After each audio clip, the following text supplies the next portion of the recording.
The Catholic Church speaks.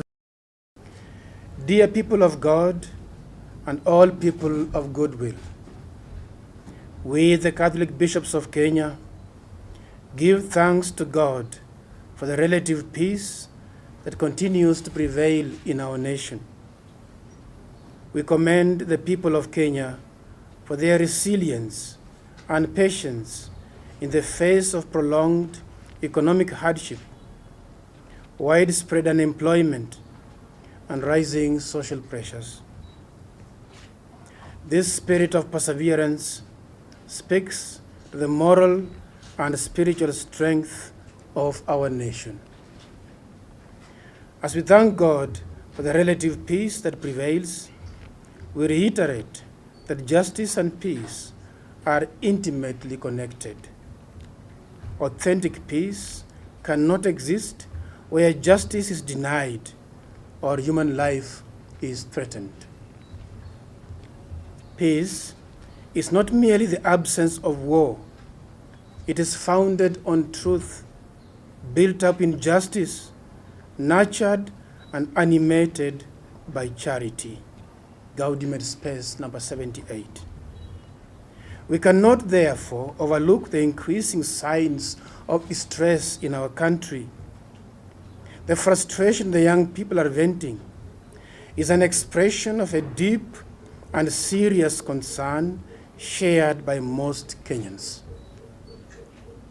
That the current governance culture continues to sideline the majority, that there is massive misuse of public resources, and that the response to questioning or honest civic expression is now being met with brutal hostility. The space for alternative or dissenting views, for dialogue and accommodation is shrinking quickly. It is in this light that we, as your shepherds, are compelled to speak out in the spirit of truth, compassion, and justice as follows. The increasing disregard for human life and dignity. We are deeply concerned about the growing devaluation of human life in our country. The cases of mysterious disappearances, extrajudicial killings, and violent intimidation have become too common. Painfully, we recall the more recent deaths of Father John Maina, Father Alois Bet, and that of Albert Ojwang, and others whose lives were taken in unexplained and violent circumstances. These are not merely names. These are our brothers, sisters, priests, sons, and daughters, and friends who deserved protection and justice. The cold-blooded shooting of Boniface Kariuki by a police officer at point-blank range is most shocking.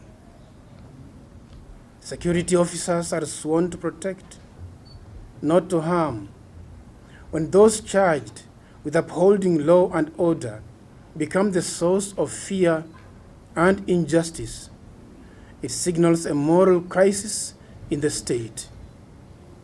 These incidents are not isolated. They follow a disturbing pattern that threatens our national commitment to the Constitution and human rights. The life of every Kenyan matters. Kenya must stop at a loss of life and not just move on. When a poor village boy violently loses his life, it is just as tragic as when an important politician loses his. Kenyans must mourn both equally. We can't just move on. Kenya deserves better. Holy Scripture teaches God created mankind in his own image. In the image of God, he created them. Genesis chapter 1. And he commands us, you shall not kill. Every life, therefore, is sacred and must be treated with honor, irrespective of a person's social or political status.